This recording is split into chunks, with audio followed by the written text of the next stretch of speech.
just told him off camera, and I'm going to say it loud and proud. I am so happy and thrilled to talk to this man. He's an absolute legend in this sport. He is one of the nicest guys in the sport, except inside the cage, because he's pretty violent. He is the one and only Yancy Medeiros. Yancy will be back at Bellator San Diego on September 7th. Yancy, first time talking to you, man. Thank you so much for the time. First and foremost, how are you?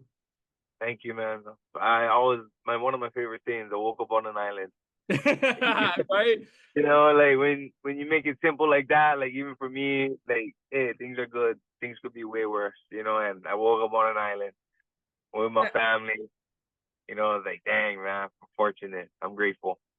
You've been in the fight game for so long, and I'm sure you've been making the rounds on the media circuit that, today and this week, and a lot of people are going to ask you about your fight and all this. I just want the world to really get to know Yancy from the person side of what makes you a mixed martial artist, right? Everyone can talk to Yancy the fighter, right? But just a quick browse on Instagram for a guy who is so violent and loves to fight like yourself. You seem to be the most caring, softest, loving father, just someone who is a family man. Was there a point in your life where it just became more than wins and losses in your record and you were fighting for something bigger? I mean, yeah, after, like, I'm not the man I was 10 years ago. Excuse me, let me silence this. I'm not the man I was, bro, 10 years ago. Like, I have my reality, my views, my vision of things is just so different, like, there's so much after like COVID hit, like I just seen so much chaos just observing, right? There's just so much chaos in between families and everything. And then even in my personal life where I was like, dang, like I really gotta like simplify things in life and just really get back to like what, like what really makes you happy. Yeah, because that's where it really was. And I think like that's where I am right now with just life, bro. Just being around family is like really, really matters. Like, bro, if anything happens to you today, right? Like, it's like where you want to be. You want to be, you want to be out and about, or you want to be with the people you love, right? Like anything dangerous happens, what you like do? You like go home, right? You like you be with your family, and I feel like now it's that part. Before it was, there's two chapters in my life that I'm living. The first one was I live with my family. Now I live for my family. I love that. That's beautiful, man.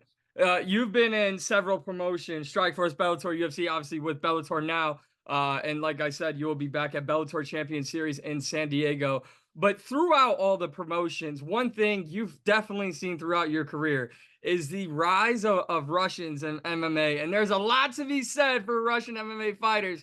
Yeah. But why are Hawaiians the greatest fighting group of all the groups? Man, I think maybe we just have that pride because we're just like this little stick of an island, right? And like, oh, before it was like, oh, bro, we gotta go out and represent and show the world that we can. And now it's like, yeah, we can. What's up? Like, it's a whole different trade now, and now like a different aspect where everybody at home. Before we had to leave home to go get the best training to do all these. Well, like now we can stay home. Now we can all like be together and grow together, like how these Russians is, but we live on an island, bro. We don't live in those snowy mountains. And I'm not saying that there's no brotherhood there. I'm just saying, bro, like, you ever seen anybody mad at the beach, bro? Like, you know what I mean? Like, surfing in the water? Who's in the water just mad? Bro, right? Like, just, oh, man. So, yeah, like, once we transition that part of, like, our culture and we can compete, I think that's what we hone in on. Like when we leave, all of us, we instinctually like represent our culture. Everybody from wherever they are, but especially Hawaii, right? Our aloha. Yeah, and like that's something I knew that I was never gonna not give because that's what rooted me, in life, having that aloha and just trying to give that in every situation.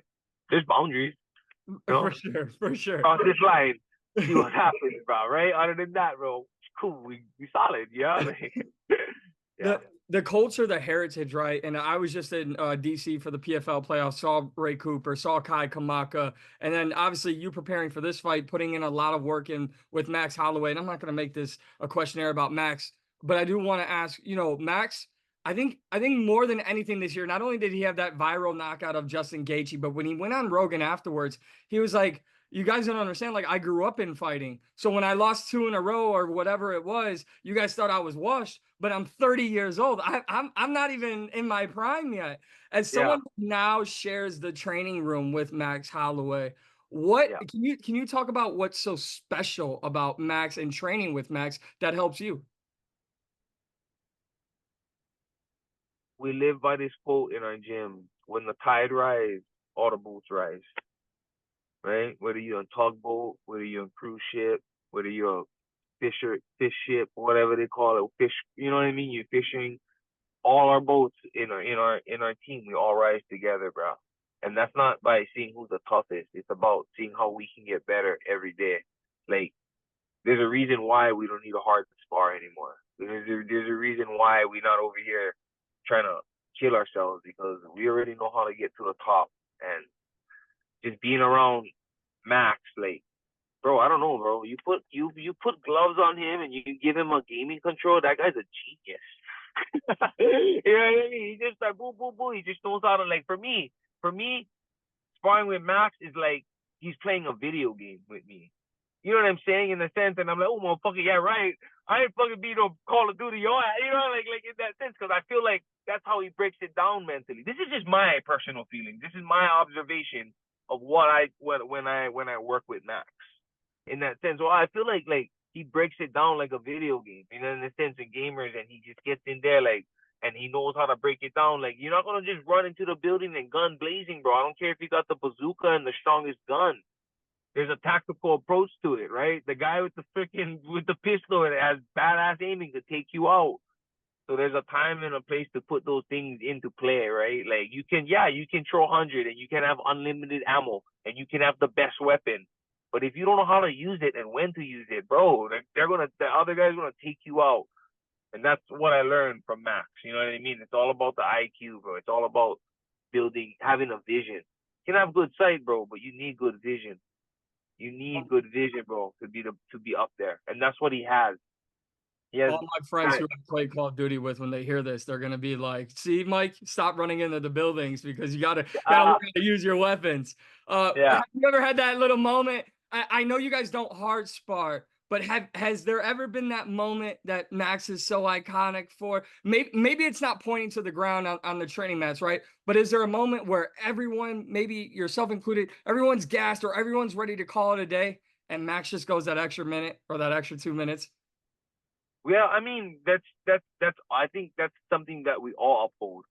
Like, even when we're dying out, like, I ain't. Bro, if I'm dying out, I'm there. I'm not. I ain't running out too. I'm going the next round. We're going to the first. That's like, I don't know. You know how those these fighting and there's like, oh, 3 round fight, 5 round fight. I don't know, bro. We always spar more than 5 rounds. We always do things more like as 5 rounds. And when we get to the fight, we train into that 15 minutes if it's only a 3 round fight. But I ain't only going to sparring and only sparring with 3 rounds. You know, so it's just everybody. Like I said, when the tide rise, everybody rise, and all the boats rise too, because all the amateurs with us, like, we ain't trying to beat them up. We're trying to build them, right? We want them to know what we do and how we think and how we play, what kind of concepts we trying to instill on everybody, and we can all rise together. We're not trying to sink each other's ships. Those days is long and gone, bro. Hurting each other is stupid. Like, I've done, bro. I'm 30. I'm gonna be 37 on my fight day. Right? That's my birthday. I'm gonna be 37, bro. I ain't trying to get into war. I know I'm war ready. Why do I have to keep battling and testing my ego? For me, like, nah, like, I ain't gonna. That's something I learned from having a good group of people, bro. All the OG fighters out there, the ones that's all punch drunk like that, it's not because of how they fight, bro. It's because of how they train. You know what Right. I'm saying, bro? Yeah, Like, we ain't yeah. tripping, bro. Can't have Yeah, five bro. fights So, before your fight. exactly. You know, and we not about that, bro. We have a brotherhood, we have a tribe in there, and then we all genuinely care about each other. You know what I mean? We want each other to get better. We want you to know, like, oh, this is why we doing this. Hey, Max, bro, well, when you set this up, like, he's like, well, after practice, he's like, yeah, you hit this up, you hit me with that, like, get this part, move your head in that way, because I'm timing this, and, like, you know, there's just collaboration, because it's chess out there. Bro, when Max get me, we laughing at each other. Bro, we try to bitch slap each other when we spar, like, you know what I mean? Just for change up the monotonous of because we're trying to stay calculated and, you know, technical and just really trying to have a chess match with each other. You know what I mean? And he's trying to fucking finagle me and freaking, you know, what is that, puppeteer me, and like we're all, you know, and that's the high we get. It's not the tough trying for who can punch someone harder, who can stay there for the whole round. Right. Like, you know, like it's No, not I get about it. that. I get it. Yeah, so It's it's only beautiful. about growth, bro. Like sometimes like you get stuck in the same pattern. You just get old. You gotta grow. This is one of the bro. I'm not the youngest. I'm not the young bull in the gym anymore. Right? That's inevitable. I might not be stronger than you, but I will be my strongest. I love that. That's beautiful. And I just got two more because I don't want to keep you for too long. But on that point about not being the youngest bull in the gym anymore, we've talked about your family. We've talked about really, I mentioned it about Max, but it's the same thing about you, right? Fight fans have seen you grow up before our eyes. We've lived out your like adulthood with us as your career has progressed. So Yancy, my easiest question for you, which may be the deepest, is what keeps you fighting day in and day out? Wow, bro, that's such a simple question that I never really asked myself, bro. And I think in the end, just being a martial artist and competing, bro. My niece asked me this maybe a couple months ago. Uncle, when you wanted to be, excuse me, my stepdaughter, like when you was a kid, what did you want to be? And I was like, babe, I wanted to be happy. Like that's generally what it is, bro. It's competing and doing this and having these opportunities, like to still compete and want to do it. Like, bro, I know I can work. I know how to work hard and make money. Anybody can do that, bro.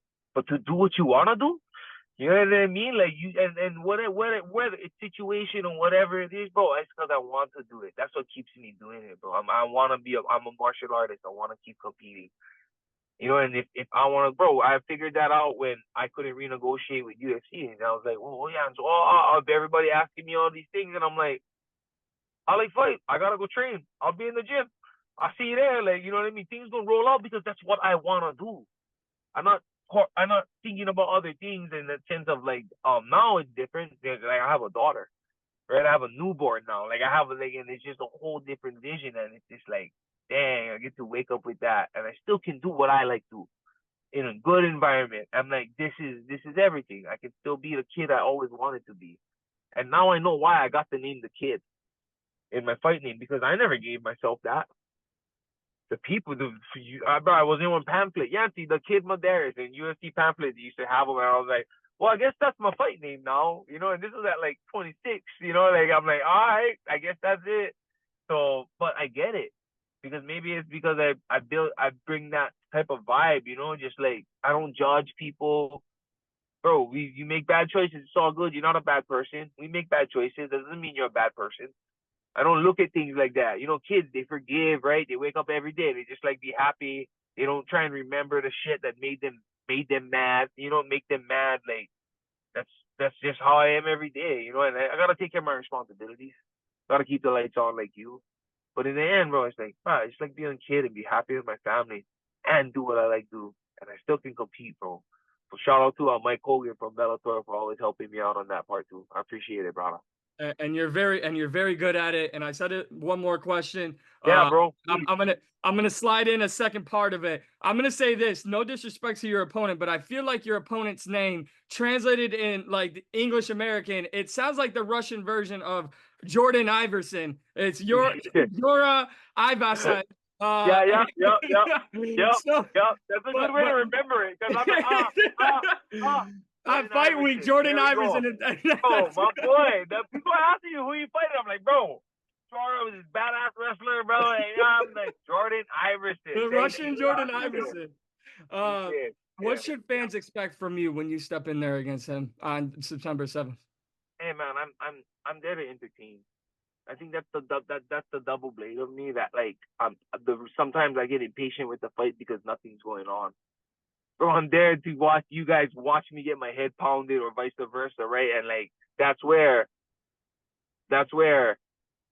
I learned that I am here. I am an entertaining fighter. I'm here to fight, but most part I'm gonna be there and I'm gonna be optimal.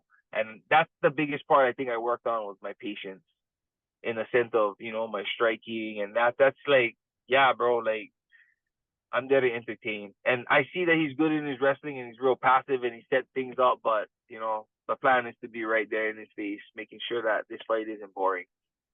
Speaking of not boring fights, and this is the last one for me. I So, was, again, not playing favorites, but I was thrilled when the fight between you and Peter Queally was announced. Obviously, it didn't oh happen, man, yeah, unfortunately. yeah, yeah, Is that a yeah. fight you would want to run back or have that fight in the Oh future? man, yeah, he's a G. I would love that. I would love to work something out. We can work that out eventually. Thank you for manifesting that and putting it out there. Just let's throw that out there. He's a G of Ireland, and I really respect him. In the sense I don't know him, but from what I know, from the data I've collected and the research I've had to do, he seems like a genuine guy, a martial artist I would love to go. Give him all my aloha. A Hawaiian G and Irish Inside, G, man. man, that'd be a Yeah, fantastic fight. That's a yeah, fight for the fans. That's a yeah. fight, no matter the future of Bellator, that is a fight that should happen to kind of really showcase what Bellator has allowed fighters to have the opportunity to do. I think you two are Thank very, you. very big staples of Bellator, and I think that fight is fantastic. But obviously, take care of business September 7th. San Yeah. Diego, California, Bellator Champion Series. Yancy, I waited years for this interview. Thank you so much. Hopefully it's not the first or the last because or the first and the Sooner last. than later. Sooner than later, brother. I'll be here. I'll be here. This is what I do now. So all the best to you. Cannot wait. Taking on Jordan Iverson. We'll just call him the Russian Jordan Iverson live on Max from San Diego, California. Yancy, thank you so much. Aloha, brother.